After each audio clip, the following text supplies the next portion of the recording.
وَمَن يَتَّقِ اللَّهَ يَجْعَل لَّهُ مَخْرَجًا، جو شخص اللہ کا تقوی اختیار کرے گا اللہ اس کے لیے راستہ پیدا کر دے گا، جہاں بالکل نظر نہیں آئے گا کہ کوئی راستہ، اللہ راستہ پیدا کر دے گا۔ بالکل نظر نہیں آ رہا تھا موسیٰ کے ساتھیوں کو کہ اب کیسے بچیں گے، پیچھے لشکر آگے آگے سمندر ہے، اللہ نے راستہ پیدا کیا۔ خود حضرت ابو بکر کا جو حال ہو گیا تھا کہ حضور اگر انہوں نے ذرا بھی دیکھ لیا، نیچے اپنے قدموں کی طرف بھی نگاہ ڈالی تو ہم نظر آ جائیں گے، آپ نے فرمایا لا تحزن ان اللہ معنا، راستہ نکالتا اللہ۔ پھر حضور گئے طائف، لیکن وہاں سے خالی ہاتھ آئے، مدینے میں اللہ نے خود ہی کھڑکی کھول دی، 6 آدمی ایمان لے آئے، آپ گئے ہی نہیں اور وہاں انقلاب بھی آ گیا۔ عظیم، اس اعتبار سے اللہ مخرج پیدا کرتا ہے۔ تم صحیح طریقے پر چلتے رہو، تقوی اختیار کرو، صحیح راستے پر جد و جہد کرو، یہ کام اللہ پر چھوڑو۔ کب اسے منظور ہے اس کا کامیاب ہونا؟ جب ہوگا وہ راستہ ایسا کھول دے گا کہ تمہیں گمان بھی نہیں ہوگا۔ وَيَرْزُقْهُ مِنْ حَيْثُ لَا يَحْتَسِبُ۔ ویڈیو شروع کرنے سے پہلے ایک گزارش ہے، اگر آپ ہمارے چینل پر نئے ہیں تو سبسکرائب ضرور کریں اور ڈاکٹر اسرار احمد رحمت اللہ علیہ کے لیے سورہ فاتحہ پڑھ کر کامنٹ میں آمین لکھنا نہ بھولیں۔ شکریہ۔ اور اسے رزق دے گا وہاں سے جہاں سے اسے گمان بھی نہیں ہوگا۔ اقامت دین کی جد و جہد ہو، غلبہ دین کی جد و جہد ہو، اپنے آپ کو ان صلاتی و نسکی و محیایا و مماتی اس کا فیصلہ کرنا ہو تو سب سے بڑی رکاوٹ آتی کھائیں گے کیا؟ تو اللہ تو کہتا ہے راضی میں ہوں، ہے ایمان اور یقین اس پر، کر کے دیکھو تو صحیح، اس پر اعتماد تو کرو۔ لیکن یہ کہ اس پر اعتماد کرنا، توکل، بڑی مشکل بات ہے۔ وہ تو جتنا ایمان ہوگا اتنا ہی اعتماد ہوگا، اور گہرا ایمان ہوگا گہرا اعتماد ہوگا۔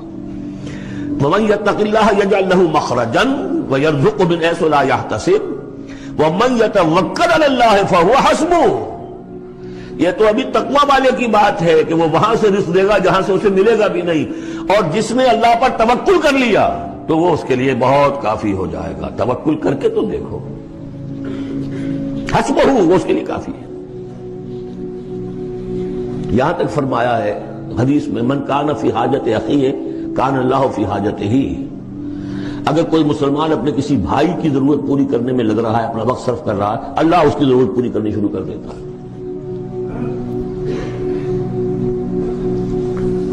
فکر ماں در کار ماں آزار ماں، کار ساز ماں بے فکر کار ماں، یہ فارسی شاعری کے اندر یہ دینی حقائق ہیں۔ کار ساز ماں بے فکر کار ماں، میرا کارساز میرے کاموں کی فکر کر رہا ہے، میں نے اپنے آپ کو اس کے کام کے لیے لگا دیا۔ وہ دنیا میں بھی ذرا سا بھی کوئی شریف انسان ہوگا، آپ اس کے ہو جائیں وہ آپ کو چھوڑ دے گا پھر کہیں؟ شرافت ہو، مروت ہو اس میں، آپ اللہ کے بن کر تو دیکھیے، پھر وہ کارساز ہے۔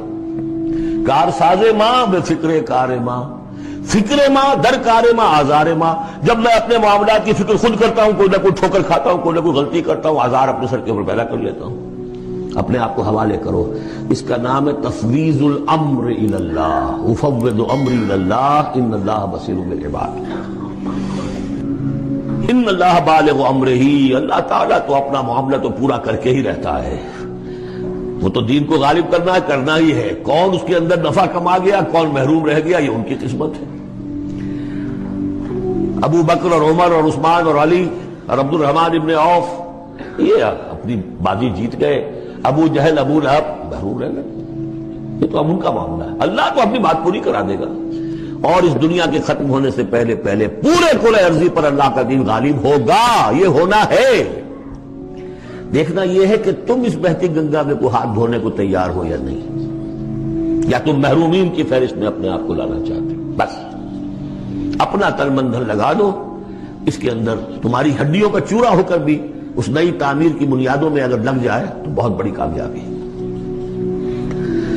قد جعل اللہ لکل شیء قدرا، بہت عمدہ مقام ہے، اللہ نے ہر چیز کے لیے ایک اندازہ مقرر کیا ہوا ہے، کب اللہ کی مدد آئے گی یہ بھی اس نے طے کیا ہوتا ہے۔ You have to qualify۔ ایک گزارش ہے، اگر آپ ہمارے چینل پر نئے ہیں تو سبسکرائب ضرور کریں اور ڈاکٹر اسرار احمد رحمت اللہ علیہ کے لیے سورہ فاتحہ پڑھ کر کامنٹ میں آمین لکھنا نہ بھولیں۔ شکریہ۔ پری کوالیفیکیشن کنڈیشنز ہیں، تب مدد آئے گی، یوں نہیں آتی مدد۔ اپنا سب کچھ لگا دو، پھر کہو کہ اللہ میری 15 برس کی کمائی کل میدان میں میں نے وجود ڈالی ہوئی ہے، 15 برس کی کمائی، دن کی اور رات کی کوششیں ہیں میری، صبح اور شام کی کوششیں ہیں میری، 15 برس وہ میدان میں نے لا کے ڈال دی۔ تب پکارو اللہ کو۔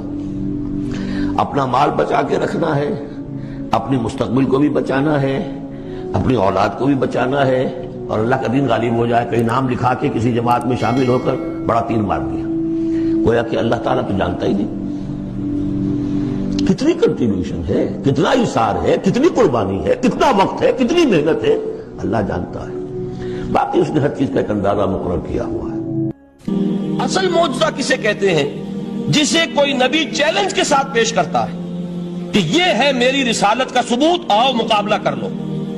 حضرت موسیٰ علیہ السلام کے جو اصل معجزے تھے وہ دو تھے، ایک عصا جس کا کہ مقابلہ کیا، آپ کو معلوم ہے کہ فرعون نے تمام جو جادوگر تھے پورے مملکت کے انہیں جمع کیا اور مقابلہ کیا۔ تو جس چیز کو کہ پیش کیا جائے چیلنج کے ساتھ کہ آؤ تو مقابلہ کر لو، وہ اصل معجزہ ہوتا ہے اس نبی اور رسول کا۔ تو حضور صلی اللہ علیہ وسلم کا اصل معجزہ، یعنی معجزات، آپ یہ مغالطے میں مبتلا نہ ہو، میں بقیہ معجزات کی نفی نہیں کر رہا، یہ واقعات اپنی جگہ حق ہیں کہ حضور کو پتھر سلام کرتے تھے۔ حضور صلی اللہ علیہ وسلم جس کھجور کے تنے کے ساتھ ٹیک لگا کر خطبہ دیا کرتے تھے، جبکہ ابھی مسجد نبی میں ممبر نہیں بنا تھا، جب تعداد زیادہ ہو گئی مسلمانوں کی اور ضرورت محسوس ہوئی کہ ذرا بلند مقام پر کھڑے ہو کر آپ خطبہ ارشاد فرمائیں، تو پھر وہ ممبر بنا کر رکھا گیا۔ پہلے مرتبہ جب آپ ممبر پر چڑھ رہے تھے خطبہ دینے کے لیے، تو اس کھجور کے سوکھے تنے میں سے ایسی آواز آئی جیسے کوئی بچہ بلک بلک کر رو رہا ہو کہ وہ سعادت جو مجھے حاصل رہی تھی آج تک میں محروم ہو گیا۔ تو یہ انبیاء کا مقام ہے۔ مولانا روم نے اسی لیے کہا ہے کہ فلسفی کو منکر حنانہ است، از حواس انبیاء بیگانہ است۔ فلسفی اور عقلیت پرست انسان وہ تو حنانہ کا انکار کر دے گا، کیسے ممکن ہے سوکھا تنا اور اس کے اندر سے بچے کی طرح بلکنے کی آواز آئے، لیکن یہ اس لیے کہ وہ انبیاء کے خصوصی احوال جو ہے ان کو جانتا نہیں۔ اس قسم کے خرق عادت واقعات حضور کی زندگی میں بھی بے شمار ہوئے، لیکن حضور کا وہ معجزہ جس میں تحدی کے ساتھ چیلنج کے انداز میں کہا گیا کہ آؤ مقابلہ کرو، وہ صرف اور صرف قرآن ہے۔ چنانچہ آپ سورہ بنی اسرائیل میں دیکھیں گے، قُلْ لَئِنِ اجْتَمَعَتِ الْإِنسُ وَالْجِنُّ عَلَىٰ أَن يَأْتُوا بِمِثْلِ هَٰذَا الْقُرْآنِ لَا يَأْتُونَ بِمِثْلِهِ وَلَوْ كَانَ بَعْضُهُمْ لِبَعْضٍ ظَهِيرًا۔ اے نبی چیلنج کر دیجئے، اگر تمام انسان اور تمام جن مل کر یہ چاہیں کہ اس قرآن جیسی کوئی تصنیف کر دیں، تو چاہے وہ ایک دوسرے کا کتنی بھی اس میں مدد کریں اور تعاون کریں، وہ ہرگز قرآن جیسی کتاب تصنیف نہیں کر سکتے۔ اس سے آگے بڑھ کر یہ بات کہی گئی، اچھا پورا قرآن نہیں لا سکتے، اس قرآن کی طرح کی 10 صورتیں ہی تصنیف کر لو۔ جب اس کا بھی جواب نہیں دیا گیا تو جسے کہتے ہیں برسبیل تنزل، اور پنجابی میں کہتا ہے کہ برے کو گھر تک پہنچانا، وہ برے کو گھر تک پہنچانے کے لیے فرمایا ایک صورت ہی بنا لاؤ۔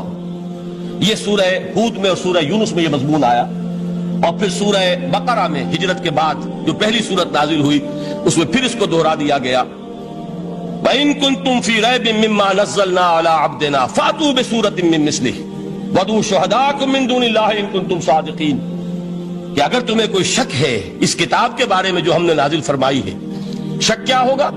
شک اسی بات میں ہوگا کہ شاید یہ محمد کا اپنا کلام ہے صلی اللہ علیہ وسلم، یا کوئی اور انسان ہے جو انہیں سکھا پڑھا رہا ہے۔ اگر تمہیں اس نوعیت کا کوئی شک ہے تو اس جیسی ایک سورت بنا لاؤ، فَأْتُوا بِسُورَةٍ مِّن مِّثْلِهِ۔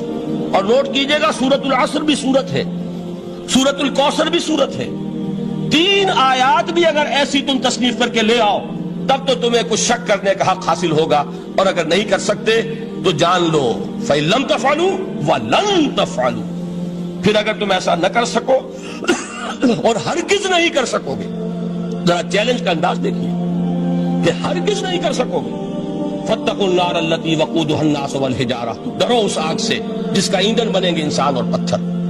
اب اس بات کو سمجھیے کہ تاریخی حقیقت ہے یہ، جس کا کوئی کافر انکار نہیں کر سکتا، کہ وہ کوئی شخص اس چیلنج کو قبول کرنے کی جرات نہیں کر سکا۔